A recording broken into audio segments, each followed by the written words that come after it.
Halo, Assalamualaikum warahmatullahi wabarakatuh. Dalam video pembelajaran hari ini, kita akan membahas tentang pelaksanaan fungsi-fungsi manajemen dalam lembaga pendidikan. Ya, terkhususnya hari ini kita akan lebih dalam membahas tentang salah satu fungsi manajemen, yaitu fungsi perencanaan. Baiklah, langsung saja kita ke pembahasan. Sebelum kita lebih dalam membahas tentang fungsi manajemen, yaitu fungsi perencanaan, ada baiknya kita sedikit mengulas kembali apa definisi dari manajemen. Di video ini saya mengambil dua ahli yang menyatakan tentang definisi manajemen. Ya, yang pertama ada menurut A.F. Stirner. Kemudian yang kedua ada menurut Terry. Nah, jadi kita akan mengetahui apa yang dimaksud manajemen menurut pendapat dua ahli ini.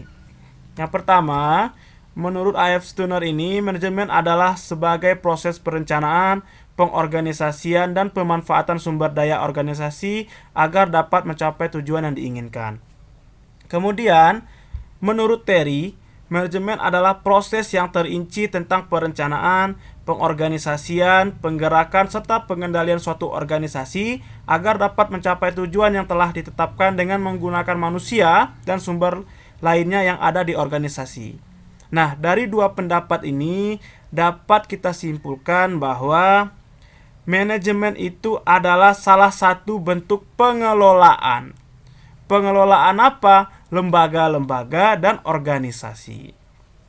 Nah, tentunya dalam setiap lembaga atau organisasi akan ada fungsi-fungsi manajemen yang dijalankan. Karena apa? Karena organisasi dan lembaga itu mencakup tentang pengendalian atau pengorganisasian sumber daya manusia yang ada di dalamnya, sehingga terbentuklah struktur organisasi dengan menjalankan fungsi-fungsi dari manajemen.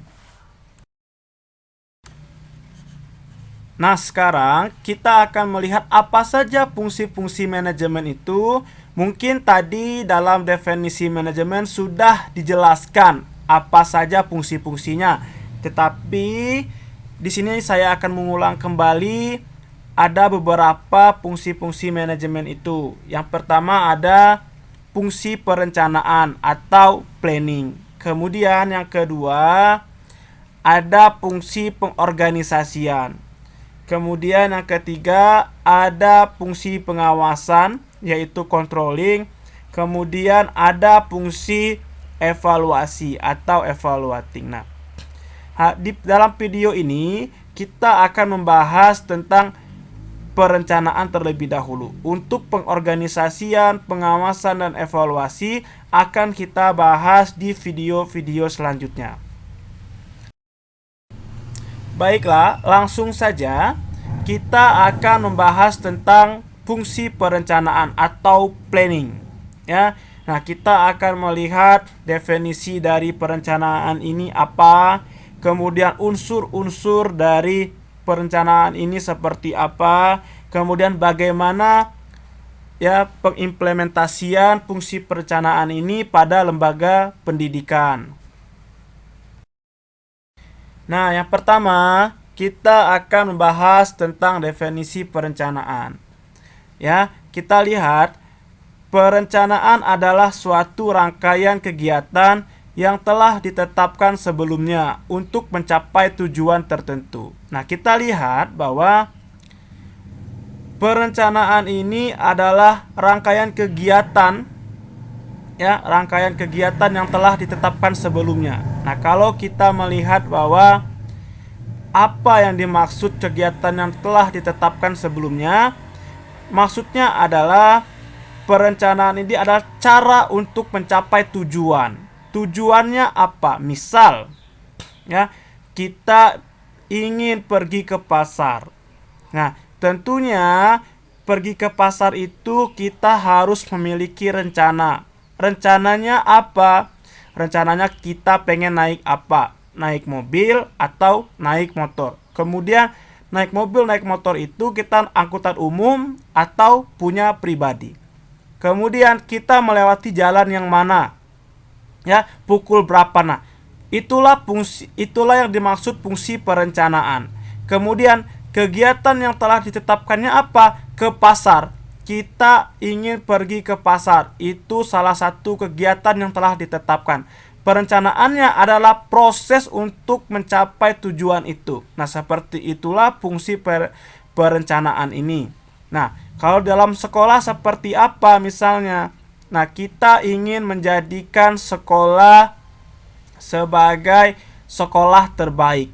Nah, untuk mencapai sekolah terbaik itu, perencanaan yang kita lakukan apa? Misalnya kita melakukan sebuah proses penganggaran, ya. Kita melakukan langkah-langkah kegiatan. Kita melakukan atau membentuk konsep-konsep kegiatan untuk apa? Untuk mencapai kegiatan yang terbaik itu, untuk mencapai sekolah terbaik itu. Nah, jadi perencanaan ini bisa meliputi penganggaran, bisa meliputi kegiatan-kegiatan, langkah-langkahnya, atau konsep-konsepnya. Kemudian, perencanaan ini bisa menjadi salah satu bentuk evaluasi di awal.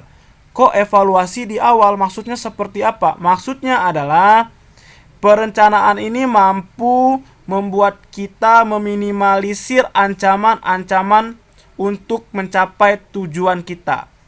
Ya. Nah, misalnya tadi untuk mencapai tujuan sekolah terbaik itu ancamannya apa? Misal kita kekurangan dana atau tidak didukung sumber daya manusia yang baik. Nah, tentunya dalam proses perencanaan ini kita membuat rencana kegiatan yang mampu menutup kekurangan dana tadi atau menutup sumber daya manusia yang buruk tadi. Nah, itulah fungsi perencanaan. Oke, kita lanjutkan. Sekarang kita langsung saja masuk ke dalam unsur-unsur perencanaan. Apa saja yang ada di dalam unsur-unsur perencanaan ini? Yang pertama, sejumlah kegiatan yang ditetapkan sebelumnya. Maksudnya apa? Maksudnya sebelum kita melaksanakan perencanaan atau melakukan sebuah fungsi perencanaan ini, kita terlebih dahulu harus sudah punya tujuan atau kita harus sudah punya arah yang akan dituju. Jadi, setelah kita memiliki tujuan atau memiliki arah yang dituju itu, kita tinggal merencanakan langkah-langkahnya, kegiatan-kegiatannya, anggarannya, maupun konsep-konsep untuk mencapai tujuan itu. Kemudian unsur yang kedua, adanya proses. Nah, adanya proses ini adalah perencanaan itu dilakukan secara terstruktur dan sistematis. Yang artinya tidak boleh melakukan sebuah fungsi perencanaan secara langsung atau secara asal-asalan tanpa melalui sebuah proses yang sistematis dan terstruktur. Kemudian yang ketiga, hasil yang ingin dicapai. Nah, tadi sudah saya jelaskan di awal bahwa dalam menjalankan fungsi perencanaan kita terlebih dahulu harus sudah punya hasil apa yang ingin dicapai, sehingga kita akan mudah menetapkan langkah-langkah konsep-konsepnya yang sesuai dengan hasil yang akan dicapai tadi. Kemudian yang keempat, menyangkut masa depan dalam kurun waktu tertentu. Nah, dalam proses perencanaan tentunya ada kurun waktu, ada masa yang akan kita lewati. Ya, biasanya kita mengenal yang namanya rencana jangka panjang dan rencana jangka pendek. Nah, kurun waktu yang seperti itulah. Misalnya, rencana jangka pendeknya itu untuk kurun waktu 6 bulan ke depan. Nah, untuk rencana jangka panjangnya itu 1 tahun ke depan. Nah, kalau di sekolah kita kenal yang namanya ada program tahunan, ada program semester, yaitu prota atau prosem, ya. Nah, kemudian kalau guru ada RPP, ada silabus, ya. Nah, itulah yang dimaksud dengan perencanaan di dalam bidang pendidikan. Nah, sebelum melakukan proses perencanaan, ada namanya pra-perencanaan. Pra-perencanaan ini adalah sebuah proses di mana sebelum kita melakukan perencanaan. Kalau di sekolah maupun di lembaga ada yang dinamakan visi dan misi. Nah, visi dan misi ini dia termasuk di dalam pra-perencanaan. Apa itu visi? Visi ini adalah tujuan, ya, atau salah satu pencapaian yang harus dicapai. Itu visi. Kemudian misi. Misi ini adalah cara untuk mencapai visi. Kalau visi tujuannya, misi caranya. Baiklah, kita langsung saja membahas visi dan misi. Yang pertama akan kita bahas yaitu visi sekolah. Nah, bagaimana visi sekolah itu ditetapkan? Yang pertama, visi sekolah dirumuskan berdasarkan masukan dari warga sekolah dan pihak-pihak yang berkepentingan. Siapa saja itu? Ya, tentunya yang paling kita ketahui adalah warga sekolah itu ada kepala sekolah, ada guru, ada wakil-wakil kepala sekolah, ada staf tata usaha serta dewan komite, ya. Nah, dalam penetapan misi tidak boleh menyampingkan pendapat-pendapat dari warga sekolah. Jika itu sesuai dengan tujuan pendidikan, maka pendapat itu boleh dipertimbangkan. Kemudian, visi harus selaras dengan visi institusi di atasnya serta visi pendidikan nasional. Nah, maksudnya apa? Visi dari sekolah yang akan ditetapkan harus sejalan dengan institusi di atasnya. Kalau di daerah ada yang dinamakan dinas pendidikan, ya. Ya, kalau dalam nasional ada yang dinamakan Kementerian Pendidikan dan Kebudayaan. Sehingga visi sekolah harus selaras dengan institusi itu. Ya. Jadi misal kita sekarang tinggal di salah satu daerah, ya.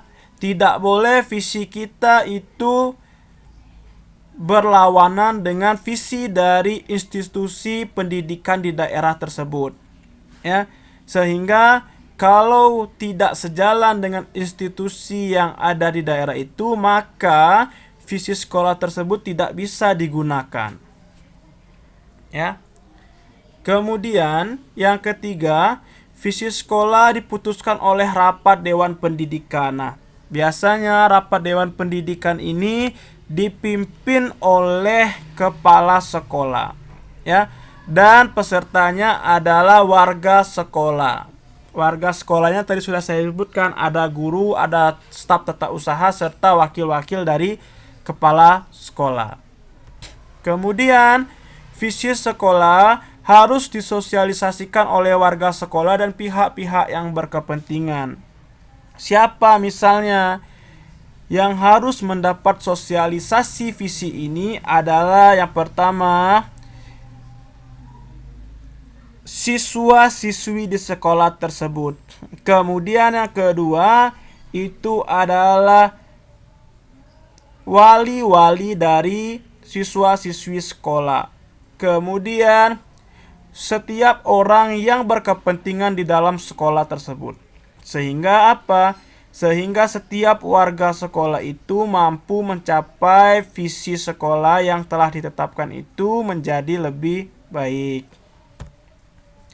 Kemudian yang kelima, visi sekolah ditinjau dan dirumuskan kembali secara berkala sesuai dengan perkembangan dan tantangan masyarakat. Maksudnya adalah terkadang visi yang kita tetapkan sekarang tidak akan sesuai dan sejalan dengan era 10 tahun atau 15 tahun ke depannya, sehingga visi sekolah harus direvisi atau diubah, ya, sesuai dengan tantangan-tantangan yang ada pada saat itu.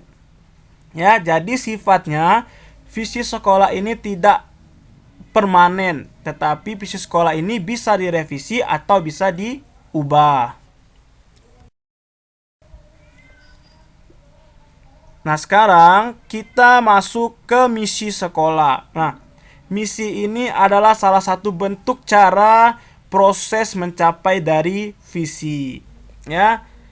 Nah, misi sekolah itu harus memberikan arah dalam mewujudkan visi sekolah sesuai dengan tujuan pendidikan. Nah, kalau misalnya visinya itu A, maka untuk mencapai A itu kita harus melakukan kegiatan-kegiatan yang dirancang oleh misi ini, ya. Kemudian yang kedua, merupakan tujuan yang akan dicapai dalam kurun waktu tertentu. Nah, misi biasanya itu ada proses pencapaian jangka waktu panjang, ada jangka waktu pendek, dan ada jangka waktu menengah. Biasanya ini tertulis di sekolah-sekolah itu melalui pengumuman di depan sekolah. Biasanya misi-misi ini, tata cara mencapainya itu sudah ditetapkan oleh sekolah, seperti itu. Kemudian yang ketiga, menjadi dasar program pokok sekolah. Nah, dalam setiap kegiatan dari sekolah tersebut harus menjalankan misi dari sekolah itu. Karena apa? Program-program yang ditetapkan itu tidak bisa dijalankan jika misi sekolah itu belum dijalankan. Ya. Karena apa? Karena misi ini program pokok yang paling penting harus dijalankan dulu. Ya. Sehingga apa? Sehingga kalau sudah dijalankan misinya, maka visi insya Allah akan dicapai, seperti itu. Kemudian misi dirumuskan berdasarkan masukan dari segenap pihak yang berkepentingan. Sama tadi seperti misi, ya, tidak bisa satu orang menetapkan misi ini, tidak bisa. Harus melalui diskusi dan mendengarkan pendapat-pendapat warga sekolah, ya, baik guru, wakil kepala sekolah, serta staf tata usahanya. Sekarang kita melihat perencanaan pendidikan secara substansial. Seperti apa perencanaan ini secara substansinya? Yang pertama, ya, tujuan pendidikan. Nah, biasanya tujuan pendidikan ini secara nasional sudah ditetapkan oleh lembaga utama kita, yaitu Kementerian Pendidikan dan Kebudayaan. Sehingga dalam satu negara, setiap lembaga pendidikan tujuannya sama, ya, karena berpedoman oleh tujuan pendidikan nasional. Kemudian yang kedua, pertimbangan kebijakan. Nah, pertimbangan kebijakan ini biasanya setiap kebijakan-kebijakan yang diambil oleh petinggi sekolah atau petinggi lembaga pendidikan harus sejalan dengan tujuan pendidikan nasional yang sudah ditetapkan.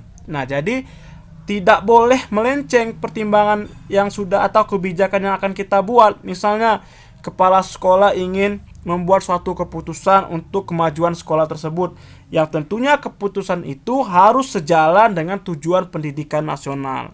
Nah, sehingga akan sama hasilnya dengan tujuan yang akan dicapai itu, ya. Kemudian yang ketiga, ada pelaksanaan rencana pendidikan. Nah, pelaksanaannya itu harus sesuai dengan dua tadi, tujuan pendidikan serta kebijakan atau pertimbangan. Nah, makanya setiap lingkaran yang dibuat itu saling berpotongan. Karena apa? Dari ketiga hal tersebut harus sejalan dan seimbang, tidak boleh meninggalkan satu sama lainnya. Ya, seperti itu. Sekarang yang terakhir, kita akan melihat pelaksanaan rencana pendidikan. Bagaimana pelaksanaan pendidikan di lembaga sekolah itu dijalankan? Ya, tentunya akan ada pedoman di situ. Jadi, ada pedoman untuk menjalankan pelaksanaan rencana itu. Ya, jadi tidak bisa rencana itu dijalankan sesuka hati saja, tetapi dia harus berpedoman dengan hal-hal yang berikut ini. Yang pertama, setiap rencana atau pelaksanaan rencana pendidikan itu harus sesuai kurikulum pendidikan nasional. Nah, tidak boleh ya pelaksanaan atau rencana yang kita tetapkan itu tidak sesuai dengan kurikulum yang berlaku sekarang. Kita sudah banyak mengetahui kurikulum pendidikan nasional. Mungkin diantaranya yang pertama ada kurikulum KBK, kemudian ada kurikulum KTSP. Nah, yang sekarang itu kurikulum K13 ya. Nah, sekarang kita menjalankan kurikulum K13 yang pastinya rencana yang kita lakukan itu harus sesuai dengan kurikulum K13. Tidak boleh sekarang kurikulumnya K13, rencananya sesuai dengan KTSP. Tidak boleh yang seperti itu, ya.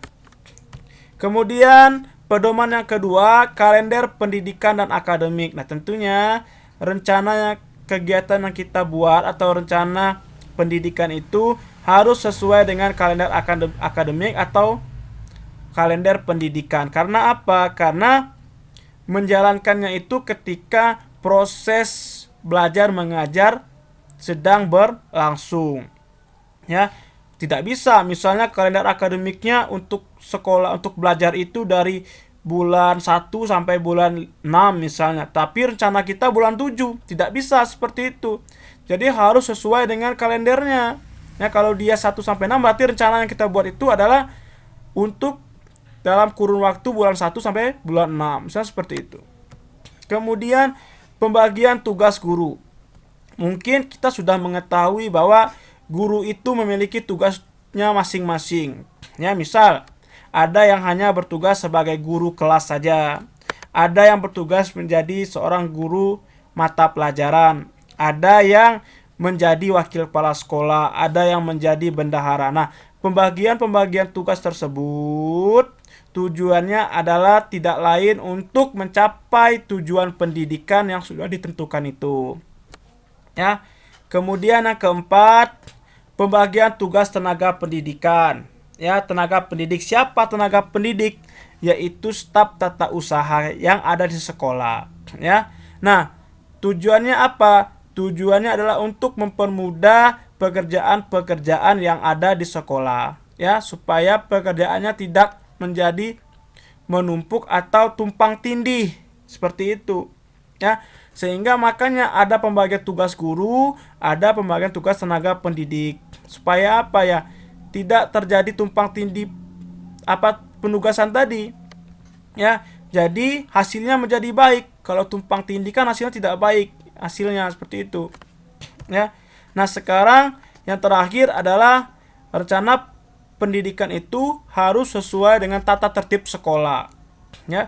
Tidak boleh rencana yang kita buat itu melenceng dari tertib, ya. Kalau melenceng dari tertib berarti rencana yang kita buat itu tidak baik, bisa-bisa melanggar aturan yang ada di sekolah tersebut.